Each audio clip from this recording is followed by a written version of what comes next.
ನಿಮ್ಮ ಪಾರ್ಟಿಗೆ ವಿಚಾರಕ್ಕೆ ಬರೋಣ. ಪ್ರಮುಖವಾಗಿ ನವೆಂಬರ್ನಲ್ಲಿ ದೊಡ್ಡ ಮಟ್ಟದ ಏನೋ ಕ್ರಾಂತಿ ಆಗುತ್ತಂತೆ. ಇಲ್ಲ, ಆ ವಿಷಯ ನಮಗೆ ಗೊತ್ತಿಲ್ಲ. ನಾನು ಯಾರು ಭವಿಷ್ಯ ಹೇಳೋದಿಲ್ಲ. ವಾಸ್ತವಿಕ ವಿಚಾರ ಏನಿದೆ ನವಂಬರ್ ಬಂದಾಗ ನೋಡೋಣ ಆ ವಿಚಾರ. ಈಗಂತೂ ಅಪ್ರಸ್ತುತ. ಸುಮ್ಮನೆ ಈಗಂತೂ ಶಾಂತವಾಗೇ ಇದ್ದೀವಿ ನಾವೆಲ್ಲರೂ. ಶಾಂತವಾಗಿದ್ದೀರಂದ್ರೆ ಏನೋ ಒಂದು ಸುನಾಮಿ ಬರುತ್ತೆ ಅಂತ ಮುನ್ಸೂಚನೆ. ಸುನಾಮಿ ಹೇಳಿ ಬರೋದಿಲ್ಲ, ಅದು ಹೇಳ್ದೇ ಬರ್ತದೆ. ಬಟ್ ಪಕ್ಷ ಏನೇ ತೀರ್ಮಾನ ತಗೊಂಡ್ರು ತಾವು ಬದ್ಧ 100%. ಯಾಕೆಂದ್ರೆ ಕೆಲವೇ ದಿನಗಳಲ್ಲಿ ಸಂಪುಟ ಪುನರ್ರಚನೆ ಆಗ್ತಾ ಇದೆಯಂತೆ. ಹಿರಿಯ ನಾಯಕರಿಗೆ ಕೆಲವರಿಗೆ ಸಂಪುಟದಿಂದ ಬಿಟ್ಟು ಹೊಸಬರಿಗೆ ಅವಕಾಶ ಕೊಡಬೇಕು ಅನ್ನೋ ಆಗ್ರಹಗಳು ಜೋರಾಗ್ತಿದೆ. ಅದೆಲ್ಲ ನಿರಂತರ ಪ್ರಕ್ರಿಯೆ. ಒಂದು ಪೊಲಿಟಿಕಲ್ ಪಾರ್ಟಿ ಇದ್ದಾಗ BJP-ನಲ್ಲಿ 2-3 ಜನ ಚೀಫ್ ಮಿನಿಸ್ಟರ್ ಆಗ್ತಾರೆ. ಮಂತ್ರಿಗಳು ಬದಲಾಗೋದೇನು ದೊಡ್ಡಾಗದ.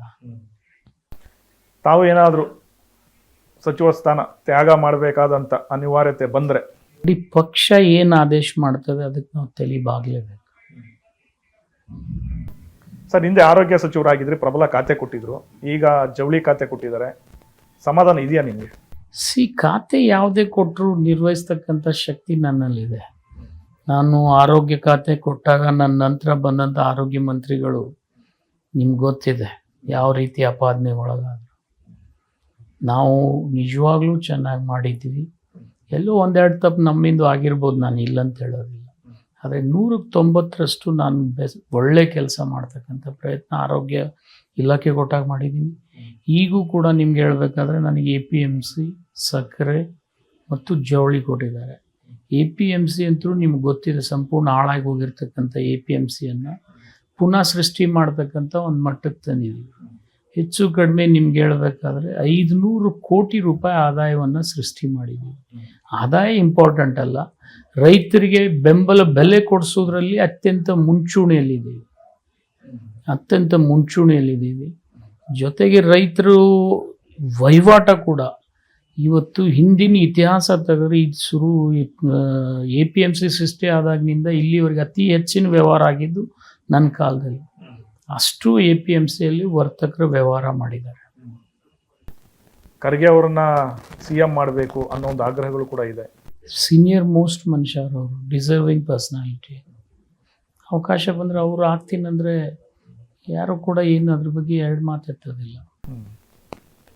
ಯಾಕಂದ್ರೆ ಮೊದಲಿಂದಲೂ ಕೂಡ ಅದು ಒಂದು ಪಾಪ ಅವ್ರಿಗೆ ಆಗಲೇಬೇಕಾಗಿತ್ತು. ನಿಮ್ಗೆ ಗೊತ್ತಿದೆ, 110 ಸ್ಥಾನ ತಗೊಂಡು ಇನ್ನೊಂದು 4-5 ತಗೊಳ್ಳೋದ್ರಲ್ಲಿ ಅವ್ರಿಗೆ ತಪ್ಪಿತ್ತು.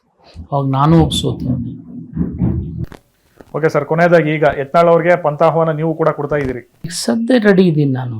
ಸಿದ್ದಿಕಿಸಿಂದ ನಾನು ಇವತ್ತಂದ್ರೂ ನಾನು ಸಾರ್ವಜನಿಕ ಇಷ್ಟು ಜನರ ಮುಂದೆ ಹೇಳಿದ ಮೇಲೆ ನಾನು ಕೊಡೋದಿಲ್ಲ ಅಂದರೆ ಜನ ನನ್ನ ಕೇಳ್ತಾರೆ.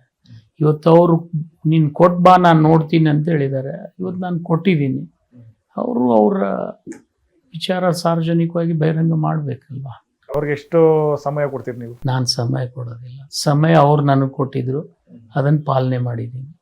ಮತ್ತು ಇಚ್ಛಾಶಕ್ತಿ ಕೂಡ ನಿಮ್ಮ ಎದುರಿಗೆ ನಾನು ಪ್ರಕಟ ಮಾಡಿದ್ದೀನಿ. ಯಾಕೆಂದ್ರೆ ನಿಮ್ಗೆ ಆಭಾರಿಯಾಗಿರ್ತೀನಿ.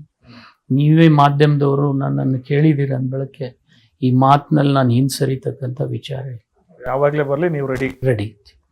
ಈಗ ರಾಜೀನಾಮೆ ಪತ್ರದಲ್ಲಿ ಸ್ವಲ್ಪ ಫಾರ್ಮ್ಯಾಟ್ ಸರಿ ಇಲ್ಲ ಅಂತ ಸ್ಪೀಕರ್ ಅವರು ಕೂಡ ಹೇಳಿದ್ದಾರೆ. ಹೇಳಿ ಅದನ್ನೇನು ತಿದ್ಕೊಡ್ತೀನಿ ಅಂತ ನಾನು ನಿಮ್ಮ ಇದ್ರಿಗೆ ಬಹಿರಂಗಪಡಿಸಿದ್ದೀನಿ. ಈಗಾಗಲೇ ಬೇರೆ ಮಾಧ್ಯಮದವ್ರ ಮುಂದೆ ಹೇಳಿ ಬಂದಿದ್ದೀನಿ. ನಾನು ಇಚ್ಛಾಶಕ್ತಿ ಅಂತರೂ ನಾನು ಪ್ರಕಟ ಮಾಡಿದ್ದೀನಿ. Okay sir, thank you very much.